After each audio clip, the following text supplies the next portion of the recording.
સમાચાર વડોદરાથી, જ્યાં વડોદરા શહેરમાં ધોધમાર વરસાદ, અનરાધાર વરસાદથી અનેક વિસ્તારોમાં પાણી ભરાઈ ગયા. આજવા રોડ પર પાણી ભરાતા હાલાકીના દ્રશ્યો. સયાજીપુરા પાસે મુખ્ય રોડ પર પાણી ભરાઈ ગયું. દ્રશ્ય તમારી ટીવી સ્ક્રીન પર થોડી વારમાં જ બતાવીએ છીએ. વડોદરામાં વરસાદી વાતાવરણ જામ્યું છે. શહેરમાં ધોધમાર વરસાદ છે અને વરસાદના કારણે અનેક વિસ્તારમાં જળબંબાકારની પરિસ્થિતિ. એક્સક્લુઝિવ આ દ્રશ્યો કે જ્યાં વડોદરામાં અનેક વિસ્તારમાં હાલ પાણી ભરાવાની શરૂઆત થઈ ગઈ છે. આજવા રોડ પર પાણી ભરાયા, જેના કારણે લોકોને ભારે મુશ્કેલી વેઠવી પડી રહી છે, કારણ કે પાણીમાંથી લોકોએ પસાર થવું પડી રહ્યું છે અને તેના કારણે વાહન બંધ થઈ જાય તેવી પરિસ્થિતિ પણ સર્જાઈ છે. એક્સક્લુઝિવ દ્રશ્યો વીટીવી ન્યૂઝ આપને બતાવી રહ્યું છે. એક તરફ વડોદરામાં પણ વરસાદ માટેનું રેડ એલર્ટ આપવામાં આવ્યું છે અને તેની વચ્ચે વડોદરામાં સવારથી જ વરસાદની શરૂઆત થઈ. વહેલી સવારથી જ વડોદરામાં વરસાદ. વડોદરાના અલગ અલગ વિસ્તારમાં વરસાદ બાદ જળભરાવની પરિસ્થિતિ પણ છે. સયાજીપુરા પાસે મુખ્ય રોડમાં પાણી ભરાયું અને એ દ્રશ્ય તમારી ટીવી સ્ક્રીન પર. એક તરફ 4 વરસાદી સિસ્ટમ જે ગુજરાતને ગમરોડવા માટે સજ્જ બની છે અને મધ્યરાત્રિથી જ કેટલાક વિસ્તારમાં વરસાદની શરૂઆત થઈ હતી, તો સવારથી કેટલાક વિસ્તારમાં વરસાદ છે. સવારે 6 થી 8 વાગ્યા સુધીમાં 2 જ કલાકની અંદર 82 તાલુકામાં વરસાદ વરસી ચૂક્યો. તો સવારે 6 થી લઈને 10 વાગ્યા સુધીમાં 4 કલાકમાં 104 તાલુકામાં વરસાદ વરસ્યો. કેટલાક વિસ્તારમાં 4-4.5 ઇંચ વરસાદ, તો કેટલાક વિસ્તારમાં 5 ઇંચ જેટલો વરસાદ, તો કેટલાક વિસ્તારમાં 1.5 ઇંચથી 2 ઇંચ જેટલો વરસાદ છે. ક્યાંક વરસાદની સાથે જળભરાવની પરિસ્થિતિ છે, તો ક્યાંક મ્યુનિસિપલ કોર્પોરેશનની પ્રી મોન્સૂન કામગીરીની પોલ પણ ખુલતી જોવા મળી રહી છે. એક તરફ જ્યાં વરસાદની આગાહી અને વરસાદ બાદ તંત્ર સાબદું જોવા મળી રહ્યું છે, તો બીજી વાત વરસાદ બાદ લોકોને હેરાન થવાનો વારો પણ આવ્યો છે. વાહન વ્યવહારને અસર થઈ રહી છે, જનજીવનને માઠી અસર જોવા મળી રહી છે. દ્રશ્ય તમારી ટીવી સ્ક્રીન પર વડોદરાના છે. વડોદરામાં વરસાદી વાતાવરણ જોવા મળી રહ્યું છે. આજે સવારથી જ વરસાદની શરૂઆત થઈ. દક્ષિણ ગુજરાતમાં વરસાદી વાતાવરણ જામ્યું છે. તેની સાથે મધ્ય ગુજરાતના કેટલાક ભાગોમાં પણ વરસાદ છે. પૂર્વ ગુજરાતના ભાગોમાં પણ વરસાદ જોવા મળી રહ્યો છે. આ તરફ અમદાવાદ, ગાંધીનગર સહિતના વિસ્તારમાં પણ વરસાદની આગાહી આપવામાં આવી છે. સૌરાષ્ટ્રના પણ કેટલાક ભાગોમાં સારો એવો વરસાદ થાય તેવી શક્યતા છે. ત્યારે વડોદરાના દ્રશ્યો કે જ્યાં જળબંબાકારની પરિસ્થિતિ છે. વધુ માહિતી આપી રહ્યા છે સંવાદદાતા માનુ ચાવડા. માનુ, વડોદરામાં અત્યારે વરસાદની પરિસ્થિતિ શું છે? વડોદરાના કયા કયા વિસ્તાર પ્રભાવિત છે? હાલમાં વરસાદની સ્થિતિ શું, તેની સાથે પાણી ભરાવાની સ્થિતિ શું? માનુ.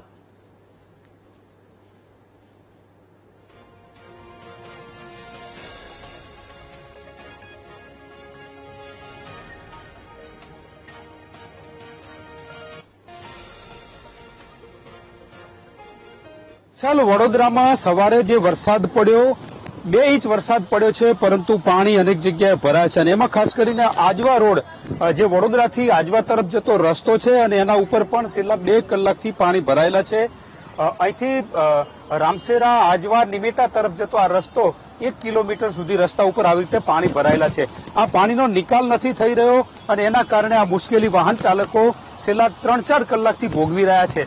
સામાન્ય વરસાદની અંદર અહીંયા પાણી ભરાઈ જાય છે અને આ સ્થિતિમાં અત્યારે લોકો છે એ જે પસાર થવા માટે મજબૂર છે એવી સ્થિતિ સર્જાઈ છે. જે ઉનાળામાં પ્રી મોન્સૂન કામગીરી કરવાની હોય છે એમાં ક્યાંક ખામી રહી ગઈ છે અને એના કારણે નથી થતું. તાલુકા પંચાયતના કારોબારી અધ્યક્ષ આપણી સાથે, એમની સાથે વાત કરું. શું કહો છો, આ પાણી આટલા વરસાદની અંદર જ માત્ર 2 ઇંચ વરસાદ પડ્યો છે અને એમાં પાણી ભરાયેલા? 2 ઇંચ વરસાદમાં તો ભરાયું જ છે. 1 ઇંચ વરસાદમાં બી આટલું પાણી ભરાઈ જાય છે.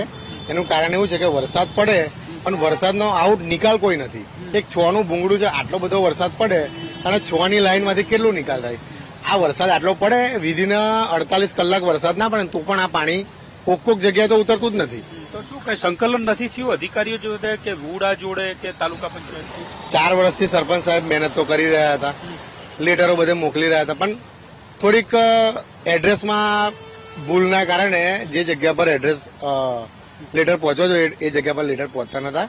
27 તારીખે જ એમના ધારાસભ્ય જોડે સંકલન થયું અને ધારાસભ્ય લેવલથી બધા સાહેબોના નંબરને એમના થ્રુ બી વાતચીત કરવામાં આવી, મારા લેવલથી બી વાતચીત કરવામાં આવી, બધા લેટરો મોકલવામાં આવ્યા પીઆઈયુને, વડોદરા નેશનલ હાઈવે ઓથોરિટી, અને સાહેબ જોડે પણ વાતચીત થઈ ગઈ. વિધિન થોડાક દિવસોમાં આનું નિરાકરણ આવશે એવું સાહેબે કીધું છે. હવે અહીંયા એક પાણીની લાઈન છે, એ કોઈક એજન્સી દ્વારા કરવામાં આવે છે. એ પાણી લાઈન અધૂરી મૂકી છે, વધારે પાણી તો એના લીધે જ ભરાય છે. અહીંયા અધૂરા કામના કારણે કેટલી મુશ્કેલી પડી રહી છે લોકોને છેલ્લા 4 કલાકથી આ પાણી?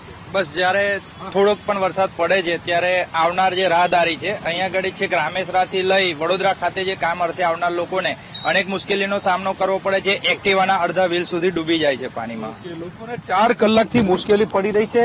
સામાન્ય વરસાદની અંદર આ સ્થિતિ સર્જાય છે. જો અતિ ભારે વરસાદ થાય તો શું સ્થિતિ થાય આપ સમજી શકો છો. પરંતુ જે રીતે સંકલન થવું જોઈએ અધિકારીઓ સાથે, highway authority, national highway authority અને વુડા, અને એ નથી થયું ને એના કારણે લોકો છે આ પાણી ભરાયું છે ને એની મુશ્કેલીનો સામનો કરી રહ્યા છે. જી વત્સલ. જી બિલકુલથી માનું માહિતી સાથે જોડાવા બદલ આપનો આભાર. સમાચાર વડોદરાથી જ્યાં વડોદરામાં ભારે વરસાદ વચ્ચે જર્જરિત મકાનનો ભાગ ધરાશાયી થયો. ચોખંડી સ્થિત ઓમકારેશ્વર મંદિર પાસેની આ ઘટના છે જ્યાં ફાયરની ટીમે મકાનમાં ફસાયેલા વૃદ્ધાનું રેસ્ક્યુ કર્યું. મહાનગરપાલિકાની ટીમે મકાન સીલ કરીને બેરિકેડિંગ કર્યું. જ્યાં એક તરફ વડોદરામાં વરસાદી વાતાવરણની વચ્ચે એક જર્જરિત મકાનનો ભાગ ધરાશાયી થવાનો બનાવ બન્યો છે. ચોખંડી સ્થિત ઓમકારેશ્વર મંદિર પાસેની આ ઘટના છે. દ્રશ્ય તમારી ટીવી સ્ક્રીન પર તમે જોઈ રહ્યા છો. મકાનનો જર્જરિત ભાગ ધરાશાયી થતા લોકો પણ એકઠા થઈ ગયા હતા. વડોદરામાં વરસાદની પરિસ્થિતિનો સામનો કરવા માટે તંત્ર સજ્જ બન્યું છે. મધ્ય ગુજરાત માટે વડોદરામાં એનડીઆરએફની 3 ટીમ તૈનાત કરાઈ છે. બનાસકાંઠા, પાટણ અને જૂનાગઢની ટીમને વડોદરામાં મોકલવામાં આવી. વરસાદની સંભવિત સ્થિતિને લઈને ત્રણેય ટીમને સ્ટેન્ડ બાય રાખવામાં આવી છે. દ્રશ્ય તમારી ટીવી સ્ક્રીન પર તમે જોઈ રહ્યા છો વડોદરાના છે જ્યાં વરસાદી વાતાવરણ તેની સાથે પાણી ભરાવાની પરિસ્થિતિ પણ સર્જાઈ છે. ત્યારે હવે તંત્ર પણ સજ્જ બન્યું છે. મધ્ય ગુજરાત માટે વડોદરામાં એનડીઆરએફની 3 ટીમ પણ તૈનાત કરી દેવામાં આવી છે. બનાસકાંઠા, પાટણ અને જૂનાગઢની ટીમને વડોદરામાં મોકલવામાં આવી છે. આમ કુલ 3 એનડીઆરએફની ટીમ વડોદરામાં તૈનાત કરાઈ છે. વડોદરાની સંભવિત સ્થિતિને લઈને ત્રણેય ટીમને સ્ટેન્ડ બાય રાખવાનો હુકમ કરવામાં આવ્યો છે.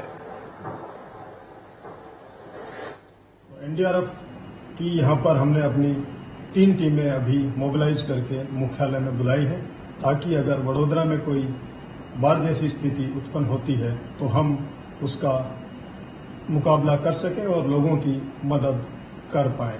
इसके अलावा हमारी आसपास के इलाकों में भी पंचमहल, छोटा उदयपुर, भरूच आदि में भी हमारी टीमें तैनात है. अगर उन जिलों में या हमारे को वडोदरा में और अन्य टीमों की आवश्यकता महसूस होती है तो हम अपनी इन टीमों को मोबिलाइज करके वडोदरा में बुला सकते हैं.